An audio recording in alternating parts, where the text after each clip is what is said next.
Hola, espero que estén teniendo muy buen día. Mi nombre es Fernanda Jocelyn Sánchez Espinosa. Estudio en la Escuela Ciencias de la Comunidad, en la carrera de Relaciones Humanas y junto con mi equipo vamos a presentar el tema de la sociología clásica. La sociología es definida como la ciencia que estudia sistemáticamente las sociedades humanas. La sociología es el estudio de la vida social humana, de los grupos y de sus sociedades. Los sociólogos centran su atención primordialmente en los seres humanos, tal y como estos aparecen en la interacción social, o sea, como actores que en su comportamiento se tienen en cuenta unos a otros.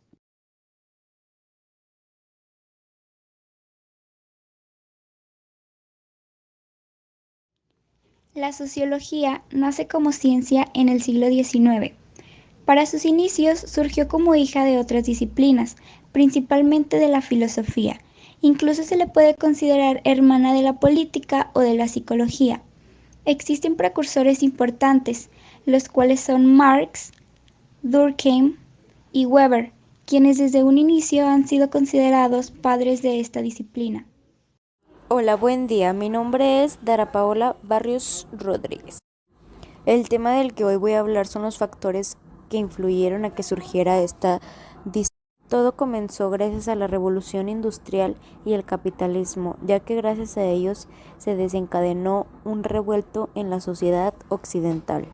Una revuelta que afectó a los sociólogos claramente. Y es ahí cuando empiezan los cambios de la industria, los cambios del clima, los cambios del ambiente, hablando de ambiente de la sociedad, ya que con el cambio de la revolución industrial, las personas comenzaban a pensar de una manera diferente que era más, se podría decir, abiertamente, ya tenían más campo y visión sobre todo. Y eso fue lo que más tuvo impacto para el cambio. Buen día, soy Ana Fernanda Vizcarra Obregón y les voy a hablar de cuál es el origen de la sociología. Muchas personas tienden a afirmar que esta ciencia se instauró durante la Ilustración, es decir, en los inicios del siglo XIX. Técnicamente es cierto, pues tras la Revolución Francesa, cuando se consolidó como disciplina académica. Sin embargo, sus raíces se remontan mucho más atrás en el tiempo. De hecho, los primeros indicios de una protosociología parecen prevenir de la antigua Buenos días, Grecia. compañeros. Mi nombre es Jessica Elizabeth Ortiz Araujo y yo les voy a hablar sobre qué puntos de la vida estudia la sociología de las cuales se deriva la sociedad. Bueno, las sociólogas y sociólogos centran su atención primordialmente en los seres humanos, tal y como estos aparecen en la interacción social, o sea, como actores que en su comportamiento se tienen en cuenta unos a otros. Los principales sistemas o unidades de interacción que interesan a los sociólogos son los grupos sociales, tales como el grupo familiar o el grupo de iguales, las relaciones sociales entre que se encuentran los roles o papeles sociales, las relaciones diádicas, y las organizaciones sociales, desde las más formalizadas y burocráticas, que son los gobiernos, sociedades anónimas y sistemas escolares, hasta las típicamente territoriales, comunidades locales, escuelas, fábricas, iglesias, etcétera, que forman parte integrante de estas comunidades. Pero si bien los sociólogos se ocupan principalmente de los seres humanos en su interacción social, también estudian los agregados sociales o poblaciones en su organización institucional. Los grupos sociales. Un grupo social es un conjunto de individuos que desempeñan un rol social dentro de una sociedad.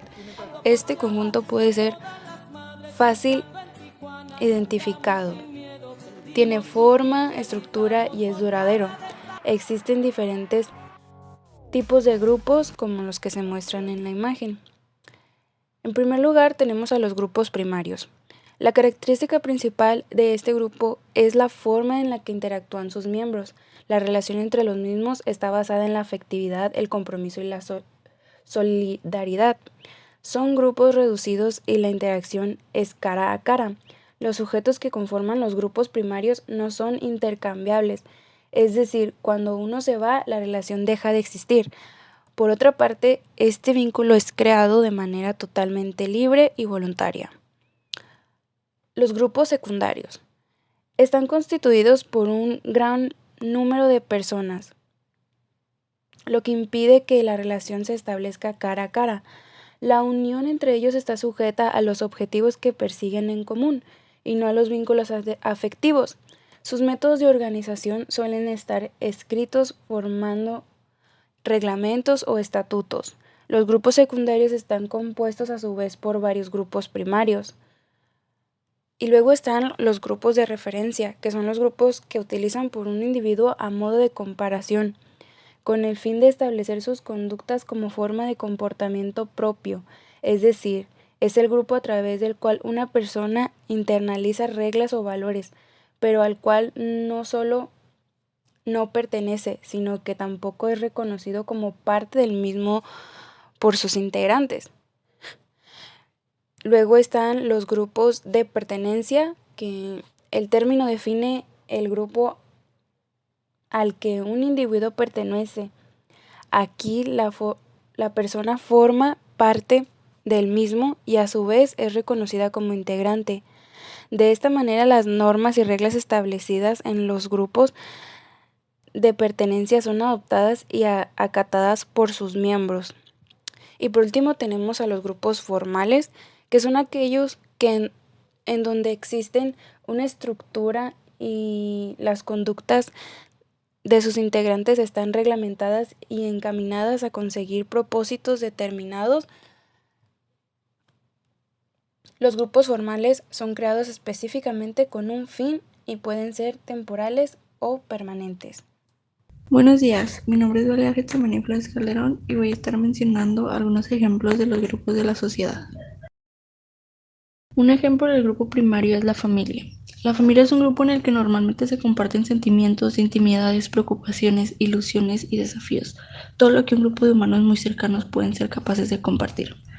El segundo ejemplo son los amigos íntimos. Separando lo que son los amigos de verdad de lo que son conocidos, sabemos que algunos de ellos tenemos incluso más confianza que con la familia. Y el tercer ejemplo es la pareja. Con la pareja, si es una relación seria, también tendremos una relación tan estrecha como la que tenemos con las personas con las que existe consanguinidad. El primer ejemplo de los grupos secundarios son los compañeros de trabajo. En general, con los colegas de profesión existe una relación simplemente correcta, sin ir más allá. Está claro que dependerá del caso, pues a veces tenemos algún compañero al que consideramos un amigo íntimo y entonces pasaría a formar parte del grupo primario.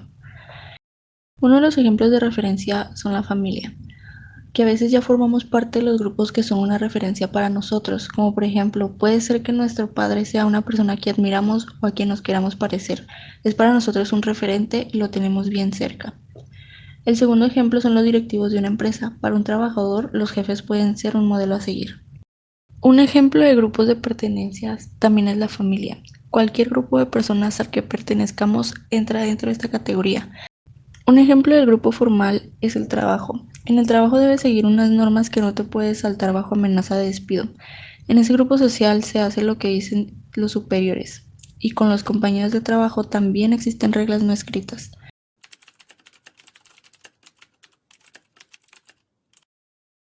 Buenos días, compañeros, yo les voy a hablar sobre cuál es la teoría de la sociología clásica.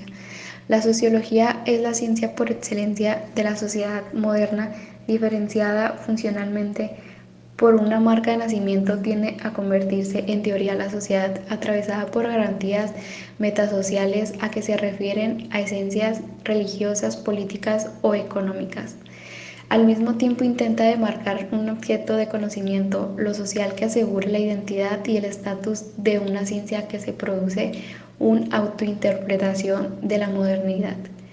Desde el campo de la economía se demanda a los sociólogos a una mayor fomentación de la disciplina.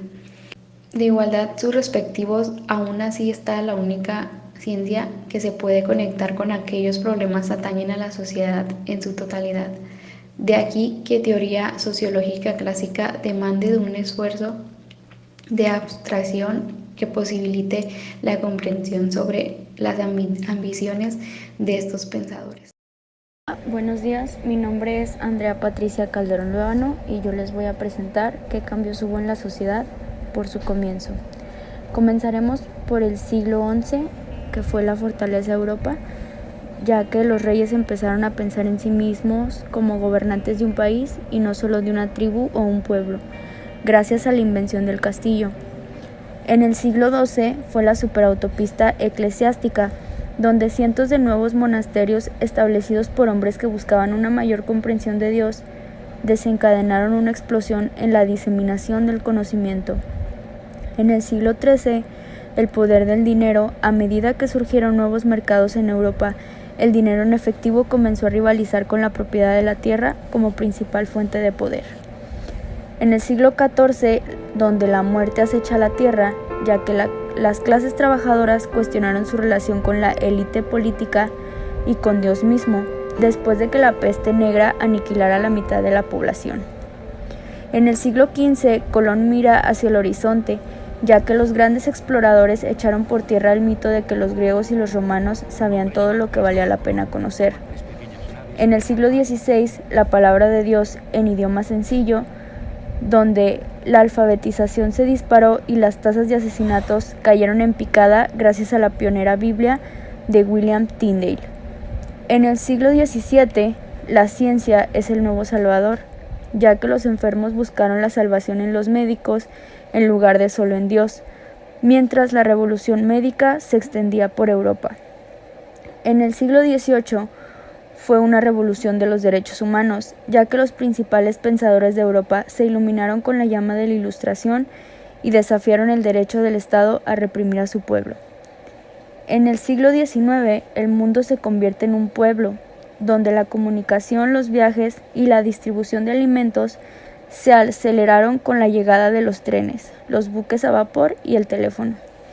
En el siglo XX fue la utopía perdida, por la suposición de que la vida continuaría mejorando, fue reemplazada por temores de daño nuclear y ambiental. La guerra, que había sido un asunto exclusivo de los soldados en 1900, amenazó con aniquilar todo el planeta a finales del siglo XX. El hambre y la pobreza extrema que caracterizaron la vida en todo el mundo antes de 1900 se consideraban aberraciones para el año 2000. Y esto sería todo.